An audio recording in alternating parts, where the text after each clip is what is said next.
psicóloga do Hospital Pequeno Príncipe de Curitiba.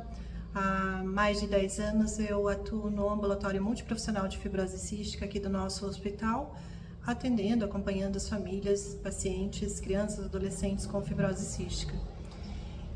Hoje estou aqui em nome do Instituto Unidos pela Vida, a convite do Instituto Unidos pela Vida, para falar sobre uma temática muito relevante e atual nesta época do ano, que é a volta às aulas, e abordar algumas questões relativas à volta às aulas de crianças e adolescentes com doenças crônicas, com condições complexas, entre elas a fibrose cística.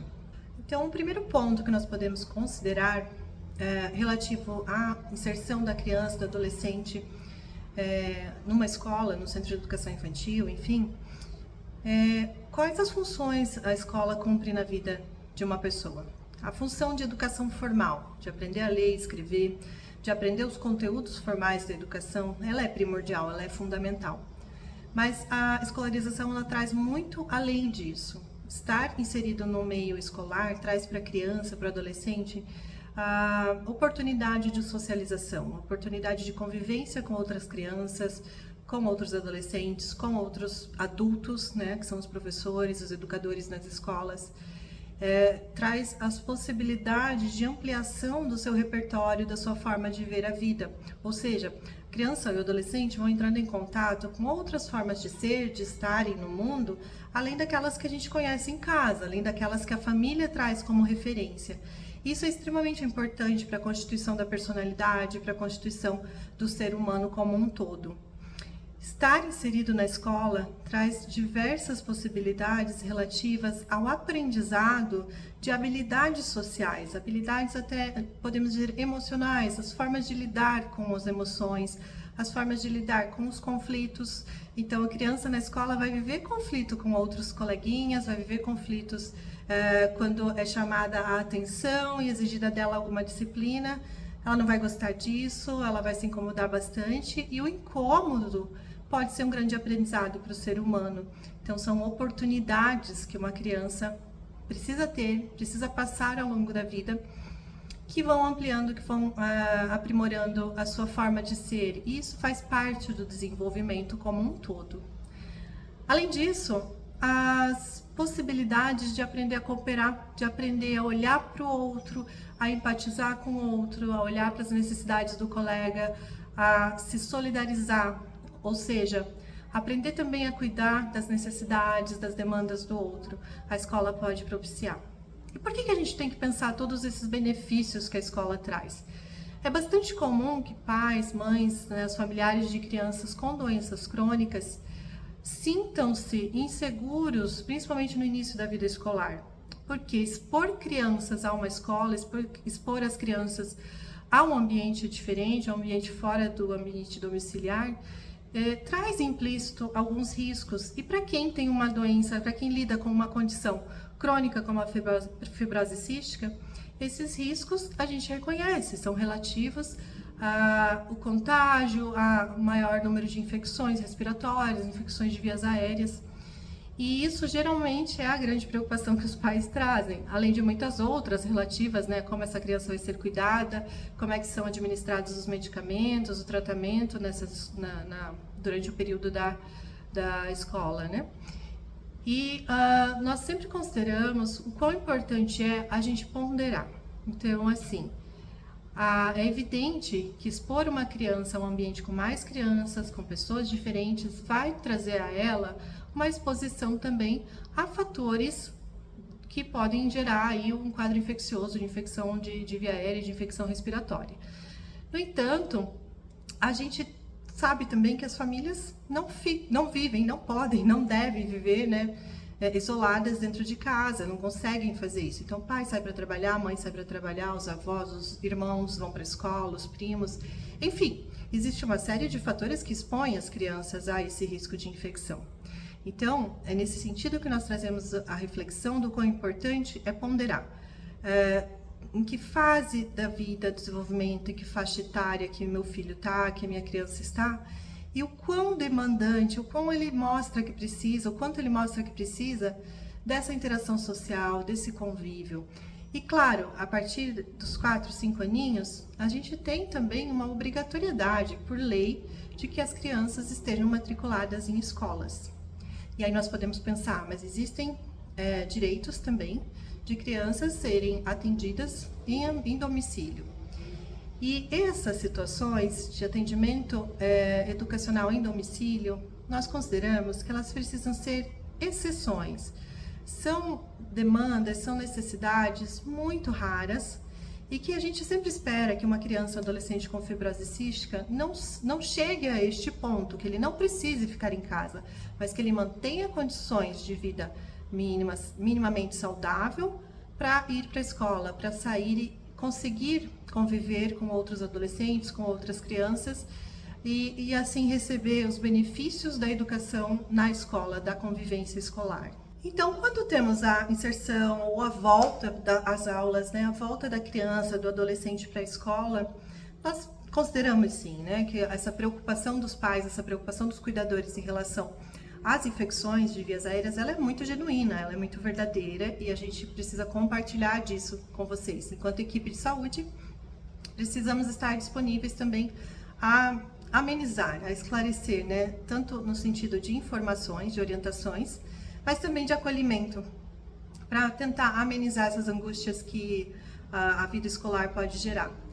E aí eu preciso fazer uma consideração, ainda que breve, de que uma criança pequena que a gente vai matricular numa escola, que vai começar a sua vida escolar, tendo ela uma doença, uma condição crônica ou não, tendo ela a exigência de um tratamento ou não, gera ansiedade nos pais. Então, lidar com esta ansiedade do início das aulas, seja de uma criança em uma condição absolutamente saudável, seja de uma criança portadora de uma condição crônica, pode gerar ansiedade e vai gerar angústia nos pais, né? E isso é um processo que vai acontecer na vida das crianças. Em algum momento, elas mesmas passam a demonstrar um grande interesse e um entusiasmo por sair de casa, por ter outras atividades.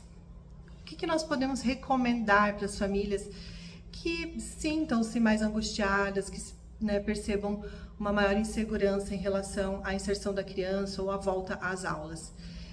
A primeira coisa, procure orientação com a sua equipe de referência, procure conversar com os médicos de referência que cuidam do seu filho, da sua filha, busque orientações sobre como manejar o tratamento, como a gente pode adequar os horários de medicação para que seja ou não feito durante o período escolar.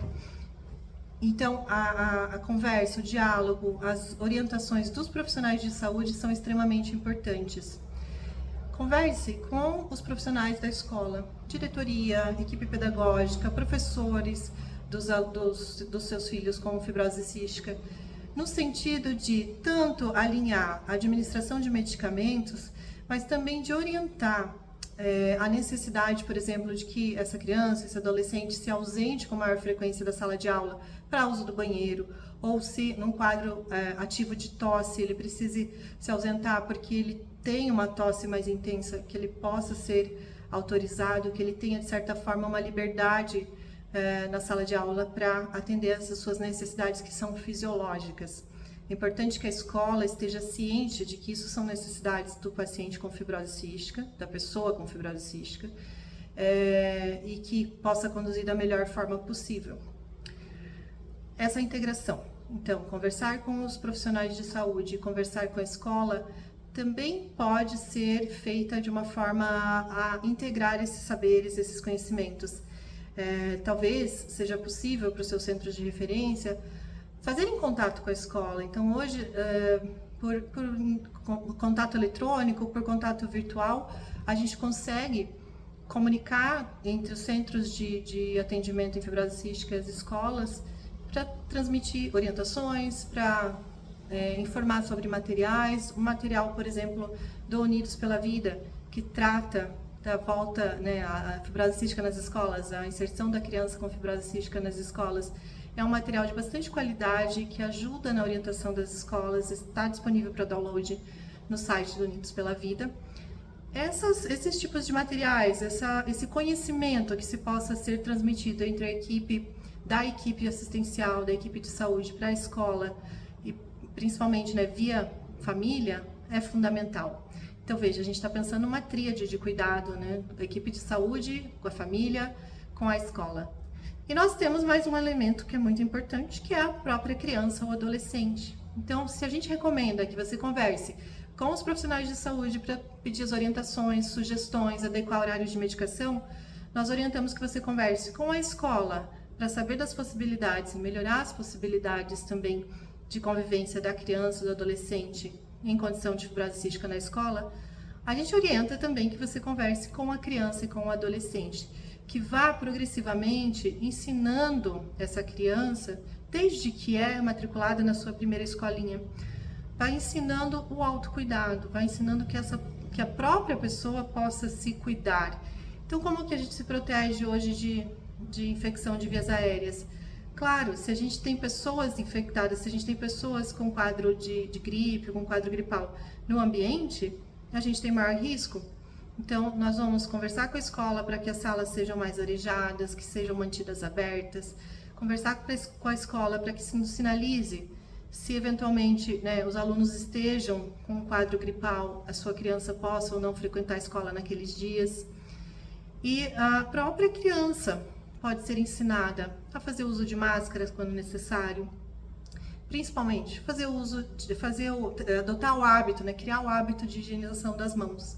São hábitos muito simples, mas que podem ajudar a criança a prevenir algumas infecções. E podem ir aos pouquinhos, né, trazer aos poucos a construção da autonomia dessa criança para que ela possa se cuidar. Quando trazemos a recomendação de que existe um diálogo da família com os profissionais de saúde, da família com a escola, da família com a própria criança, também pode aparecer uma questão: como é que a gente comunica uma condição crônica, uma condição de saúde que vai exigir talvez um tratamento, seja de medicamento, seja ou seja essa ausência, né, da criança que vai sair mais vezes durante o período de aula para fazer uso de banheiro ou por conta da tosse que ela possa produzir. Como é que a gente explica isso para os coleguinhas da sala de aula, né? Tanto para as outras crianças quanto para os adolescentes. Existe, em geral, uma demanda dos pais de que algo seja promovido pela escola para conscientizar a respeito ou promovido pelos centros de saúde para conscientizar outras crianças a respeito. Então, as ações, por exemplo, do Instituto Unidos pela Vida, as ações de promoção de conhecimento, divulgação de conhecimento, são extremamente válidas nesse sentido. No entanto, eu quero ressaltar que também a própria criança ou adolescente possam ser respeitados na sua intimidade. Então, ter uma condição de saúde diferente, ter uma condição crônica, é algo muito particular, que talvez aquela criança, aquele adolescente, e aí isso pode variar conforme as fases da vida, mas talvez ele não queira compartilhar, ele não queira expor, não queira falar em sala de aula sobre isso. E podemos considerar assim, como são fases e a forma da gente enfrentar as nossas adversidades também mudam ao longo do tempo, ao longo da vida. É recomendado que esse posicionamento da criança, do adolescente, de se preservar, seja respeitado. Então, se for possível que essa criança não seja exposta como alguém portador de algo diferente, mas que ela seja acolhida no sentido de ela tem suas necessidades, como todas as crianças, todos os adolescentes, todos nós temos as suas particularidades. Então, a forma como isso é abordado, a forma como é falado, traz também um efeito bastante significativo para as crianças, para os adolescentes, em termos de saúde mental. Então, a gente precisa considerar que aquilo que é exposto sobre nós, sobre o nosso filho, sobre a nossa criança, sobre o nosso adolescente, é da sua vida privada, é da sua vida íntima e deve ser colocado sempre com muito cuidado, com muito respeito. Estamos, então, nessa fase do ano, nesse período em que algumas crianças e adolescentes já retornaram para a sua vida escolar, algumas estão retornando ainda, outras vão retornar em poucos dias. E a gente precisa considerar que, apesar de todas as preocupações que isso possa gerar para os pais, apesar de toda a adaptação que a vida escolar demanda, a vida escolar é a principal atividade de uma criança, de um adolescente. Ela deve ser a principal atividade na vida dessas pessoas que estão em pleno desenvolvimento. A atividade escolar, a inserção, a convivência na escola é garantida por leis, por regulações. Então, no Brasil, o Estatuto da Criança e do Adolescente garante a educação para as crianças, e além da educação, a convivência social, a convivência em comunidade e o direito ao desenvolvimento integral. Então, estar na escola e poder aprender, ter a oportunidade, né, de aprender a se socializar, de aprender a dividir um brinquedo, a compartilhar as suas questões, as suas coisas, a compartilhar o cuidado, um cuidar do outro e se sensibilizar com o outro, se empatizar com o outro, também são formas de desenvolvimento do ser humano e são extremamente importantes, são habilidades importantes que o ser humano precisa desenvolver. Além de tudo isso, a gente precisa considerar que a escola é ainda um ambiente de descobertas maravilhoso para a criança e para o adolescente. E esse ambiente de descobertas que hoje concorre com redes sociais, com o acesso que se tem via internet, ele é um ambiente humano, é um ambiente que é constituído pelas relações. E essas relações, no começo da vida, são extremamente importantes. A ampliação das relações, a ampliação das referências, são muito importantes para a constituição psíquica de qualquer criança.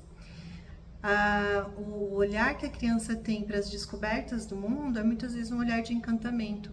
E a escola tem que ser isso, a escola tem que ser um encantamento para a criança, e ela só vai ser se a família, se a mãe, o pai, os irmãos mais velhos, os cuidadores dessa criança transmitirem isso a ela. Então é fundamental que os pais confiem, que os pais acreditem no potencial da escola, na necessidade que uma criança tem de escolarização, de frequentar a vida escolar. Porque isso vai trazer para a criança, a escola vai trazer o olhar da criança para essa escola como um lugar interessante, um lugar de descobertas e um lugar encantador. Boa volta às aulas, um bom ano letivo para as crianças, para os adolescentes. Aos pais, compartilhem com os profissionais de saúde da sua referência as suas dúvidas, as suas angústias, as suas preocupações. Recebam de coração aberto as nossas recomendações, as oportunidades que a escolarização pode trazer para a sua criança. Bom ano!